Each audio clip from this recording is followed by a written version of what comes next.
so much for joining us, Dr. Yaa Oheema. I'm so happy to have you on the podcast. We went live together. You told us all about how you were able to reverse your PCOS symptoms.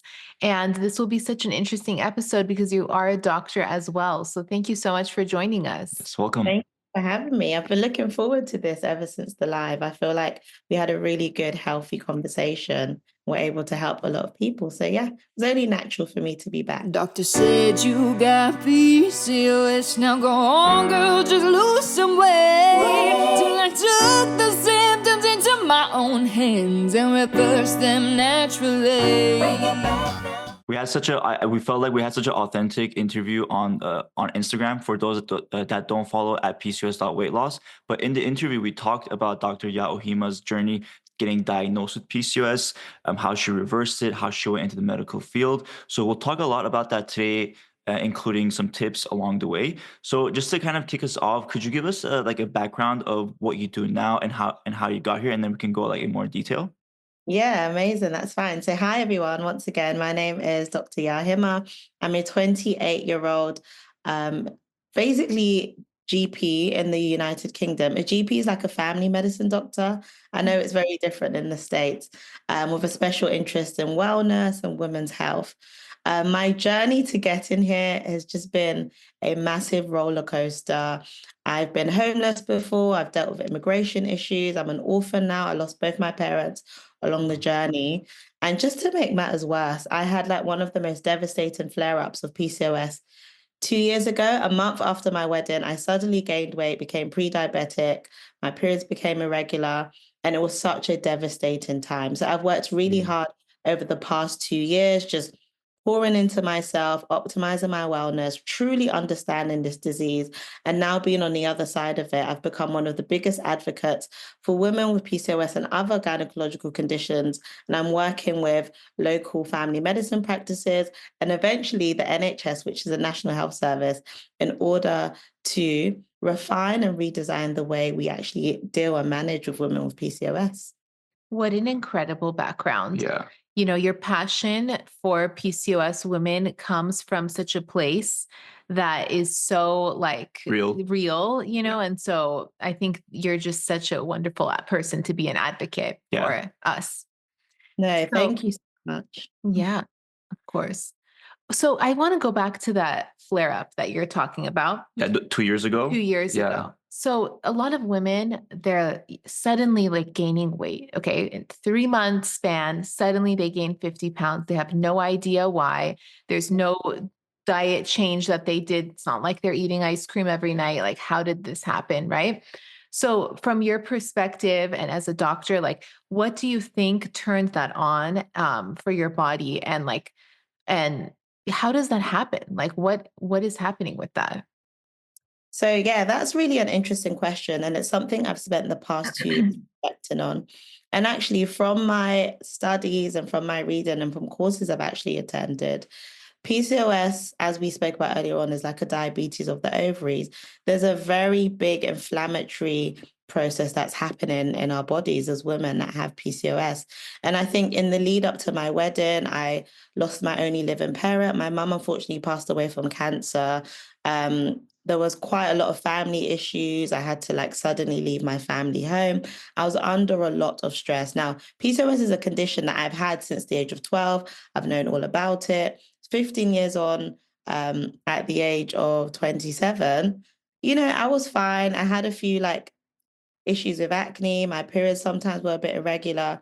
But it wasn't until literally a week after my wedding, I think, when I had hit my pinnacle of stress, wedding planning, finding a new home, dealing with my mum's grief, that I suddenly, as you said, gained 15 kg in a week's time. I thought I was probably swollen or overloaded or a bit puffy, but that puffiness never disappeared. And it's something it took me 2 years to get rid of. So I think a lot of women already have a genetic predisposition to having a condition like PCOS, but sometimes our lifestyle factors, so our levels of stress, the amount of sleep we're getting, the type of diet we're having, whether you have an inflammatory or anti-inflammatory lifestyle, these all have a big role to play. And I think there's just something with lifestyle-wise, whether it's being in an inflammatory state or having suppressed stressful emotions or the type of foods we're eating that just tip us over into that Yeah. exacerbation that women often see.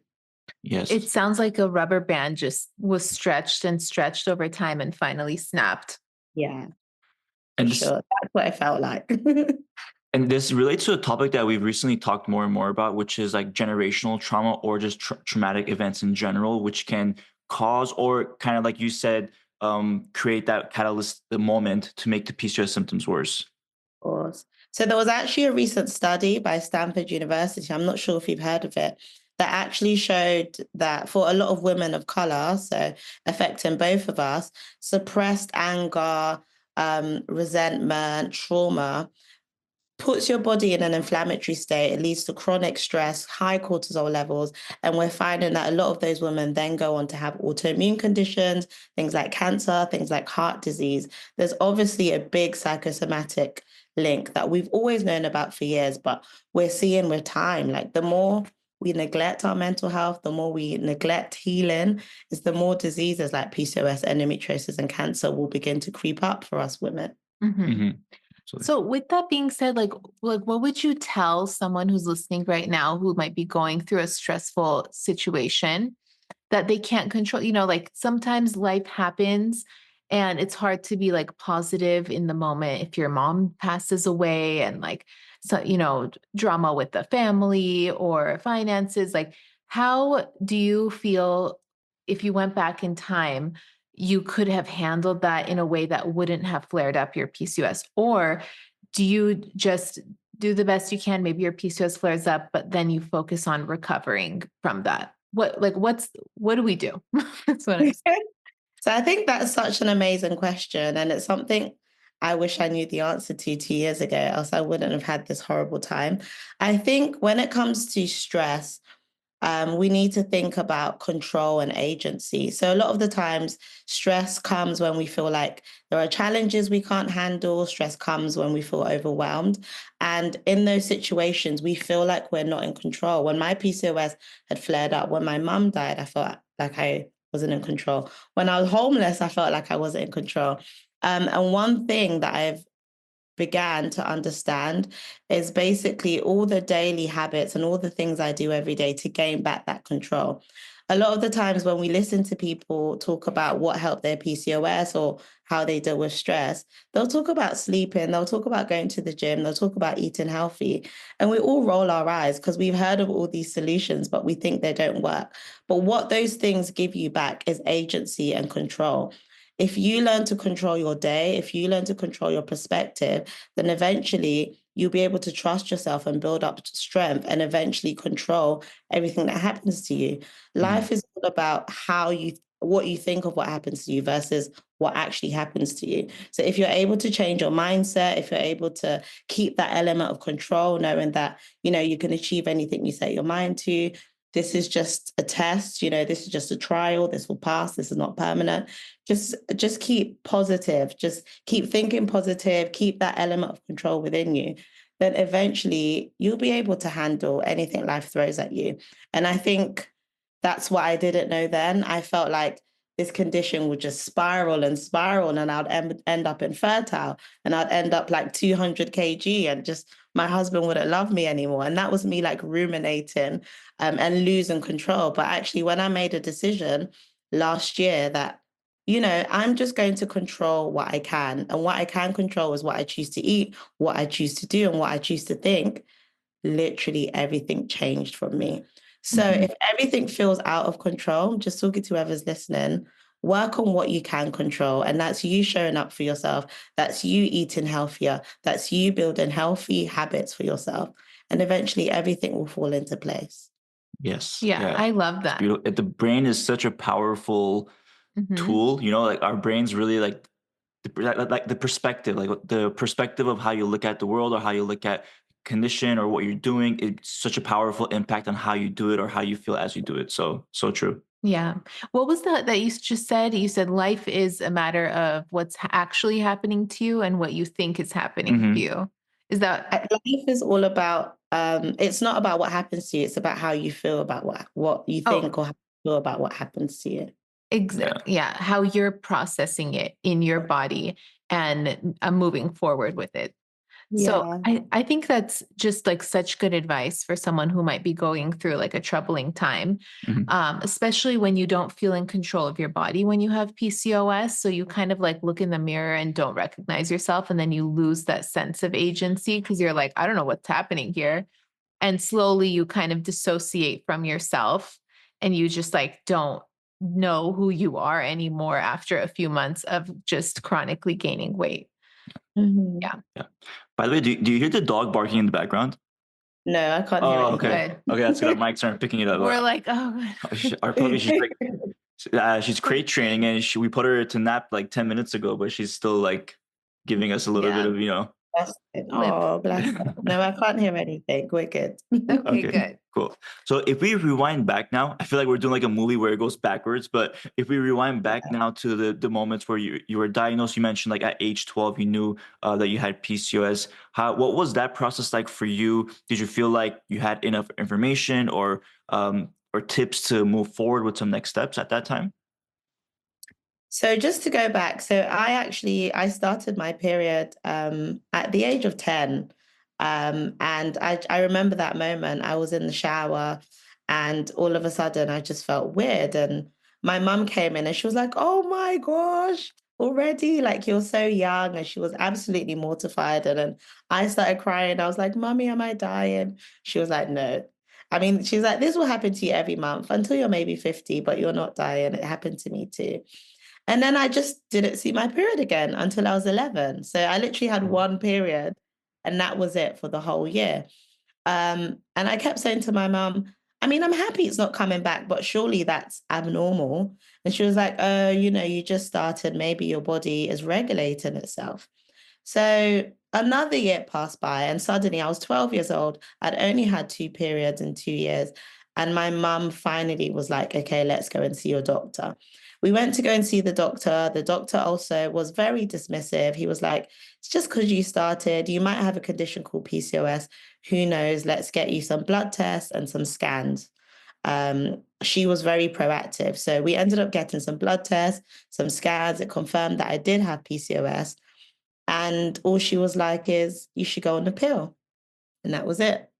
Nothing about what the condition was, nothing about what it meant for me, how it could change my body. I obviously went home, went on Google at the age of 12, and all of a sudden you see infertility, you see diabetes, you see Wow. all Yeah. these conditions. And I burst out crying. Like, my name is a Ghanaian name, it means mother. It's Mame, it basically means mother. And I remember just telling my mum, "Oh, I thought I was supposed to be a mother, and now it says I'm going to be infertile, and the doctor doesn't know." Like, I was mortified. I was absolutely mortified. That's Yeah. what a So scary. traumatic experience. And also, like, so many women have experienced the same thing. And I feel like it's unfortunate that and very unnecessary to instill that fear at such a young age before you've even done anything to try to reverse it. Yeah. How unnecessary. Like, how about you don't even say that yet until we Or figure out a it's like the solution? spiral of like the internet search, I Yeah, think, is the thing. When you don't get I enough know. information, then all you're left is like Google search. And obviously, like if you go on WebMD, everything is cancer or everything is this or everything Exactly. Yeah. is that. Everything's like worst case scenario, and like you haven't even found like one tool yet. It's like, Yeah. Yeah, for sure. And I don't blame them because having then gone through medical school myself, I remember, I think it was a third year of medical school. PCOS was literally just one slide. It was like the lecturer spoke about it for 5 minutes and that yeah, was it. Mm. And PCOS being a condition that potentially in a few years will start to affect 1 in 4 women. Imagine we now have doctors and professionals who only learnt about it for 5 minutes. Mhm. yeah, Yeah. One exactly. in 4 women have a condition that doctors only learn about for 5 minutes. No wonder doctors don't know what to do about it. No wonder women are frustrated. No wonder, you Yeah. know, it just feels like they've been failed. And I felt failed, even being a medical professional myself. I was disappointed in the fact that I didn't know how to help myself either, because I just didn't know enough and I wasn't taught enough by my medical school. Yeah. I And why do you think that is? Like, is it just a matter of it's just such a complicated, or it can be a complicated thing to diagnose or manage, or because there's so many different, or there could be so many different root causes or combinations? I think it's a mixture of the two. Number one, historically, we'll see that unfortunately, many conditions affecting women just haven't had the research and the funding for us to actually understand it and learn more about it. Whereas, like conditions like high blood pressure and diabetes, they've had lots of funding and put into it. There's a big financial incentive. Unfortunately, for a long while in the 1900s, a lot of conditions affecting women were known as hysteria. Like they were just like, you're just being dramatic, get over it. No one wanted to do research into it. And unfortunately, money talks. And even in healthcare, like people want to find cures for conditions that will bring them back a lot of money. And right now, PCOS isn't. There's no financial incentive to research it, to look into it. So unfortunately, it's not much attention is given to it, despite it being a condition that affects many women. And yeah, they just don't feel the need to teach it in medical schools that much because I guess I don't know if it's they don't care about it or whether they just don't feel the need to teach it. I think that was so well said. And everyone who's out there, wondering like, where's the research, this and that. I mean, there is barely any research. So we just need to look around and see the people who are actually reversing symptoms and thriving and seeing results and try to learn and understand metabolic health. Because when I went to school as well, I had the same experience. It was literally one slide about PCOS. And I was like, oh my God, what are they going to say? I'm like paying attention. It was like nothing. And then we moved on. And I was like, okay. And there's so many people affected by it. You think they would be interested in like the money perspective, right? Like there's like 1 in 4. You mentioned 1 in 4. We're familiar with like 1 in 5 in the whole world, and like that's so many people. Why isn't there more attention being put into it? Even if even if all they care about is money, I'm like, okay, that's a lot of people. At least try to make some sort of Yeah. a treatment plan Well, that would I'll benefit tell you so many why. people out there. Because of there's no magic pill. And so it's hardly profitable Mm. because the real thing that's going to give you like long-term results and like help you thrive is understanding blood sugar control and changing your diet accordingly to stabilize your blood sugar, which will then stabilize your testosterone, which will then reduce your PCOS symptoms. And yes, there are medications, there's metformin, things that can help. But there's also like supplements, weightlifting, changing the way you put food on your plate, the order in which you eat, what time you eat, how much you eat in the morning versus at night. These things are not profitable. So these things are not like pushed when you're at the doctor's office, like to see it sure. exactly what's happening. Like that's what it is. It just doesn't make any sense because, as you said, when you have PCOS, it's a lot of lifestyle changes, it's increasing your protein intake, taking certain supplements, living an anti-inflammatory lifestyle. And it's very interesting because it just feels like, even being a doctor myself, we usually just list off things people should do. Yeah, eat healthier, exercise more. But we actually never got taught what exercises to tell our patients about or what type of nutrition that they should have. So there's definitely a big issue right now with medical education when it comes to women's health. And as you said, a lot of what we're finding out about PCOS is just through trial and error. There've actually been an increase in the amount of studies comparing like supplementation we both speak about a lot versus like things like metformin. So we are improving. And I think it's people like me and you who are advocating for women in our community that are leading to these changes. So yeah, let's not stop advocating. And just for anyone Absolutely. out there listening, if something works for you, share it because there's power in knowledge and there's power in sharing. And eventually we'll eventually live in a world where, PCOS is widely known and accepted. And, there's a lot we can do to help the women with it. But until then, it's up to people like me and you to educate Mhm. women on what to do. Yeah. Absolutely. Yep. That's the whole point of this podcast too, is to get people with PCOS like you, as well as others who are able to, manage it, reverse it, and like just show their journey to others so they can feel like they're not alone or feel like they're not, like the different person in the room. So I think it's so Yeah. powerful, and kind of goes to how we started this collaboration, which was we met through the sisterhood, which I believe, and through our Instagram, which I think you had mentioned that you had found us and got some tips from us that was able to help in your journey as well, right? Yeah, no, it was, I think when it came to like just nutrition and lifestyle, obviously with your background being nutritionist and big and also in health, the advice you gave was absolute spot on. Like I had tried several different coaches. I tried to do it myself. I was going to gym 4 times a week. I went back to my medical books and I was just like, is there something I missed in my lectures? But it wasn't until I came across your platform and I was just like, this actually makes sense. An anti-glycemic diet, an anti-inflammatory diet. And suddenly that combined with like mindset and changing the types of exercise that I did, I feel like a complete different woman now. So thank you to you guys. That's Oh, that's amazing. wonderful. Thank you. Thank you for the kind Thank words. you. And thank you for having like a collaborative mindset. I wish there were more doctors like you who can marry the diet and lifestyle aspects with the medical aspects. And, I think bringing those two together and applying your knowledge of like metabolism to PCOS is what really brought you success in reversing your symptoms. So, Mhm. I think collaborative approach is the way to go with PCOS. There's a place for, doctors and ultrasounds and medication, and there's a place for diet Dietitians, yeah. change. Yeah, Like dietitian and doctors working together is Yeah. such a perfect combination, I feel like. It's honestly so amazing because, yeah, we're just getting the best of both worlds and combining our expertise, isn't it? exactly. Absolutely. Well, this was an amazing interview about your journey talking about PCOS. If our listeners, which we highly recommend, want to follow you and want to get more information from you, where can they find you? So my name on Instagram and on TikTok is Dr. Yaa Oheema. So that's DrYaaOheema. I've actually started hosting webinars on PCOS, which I'd love for both of you to come and feature on. And I have also started taking clients and like just individuals that just want more information, want a more personalized plan. So yes, find me on there. I'm fighting for you guys, especially everyone across the pond in the UK.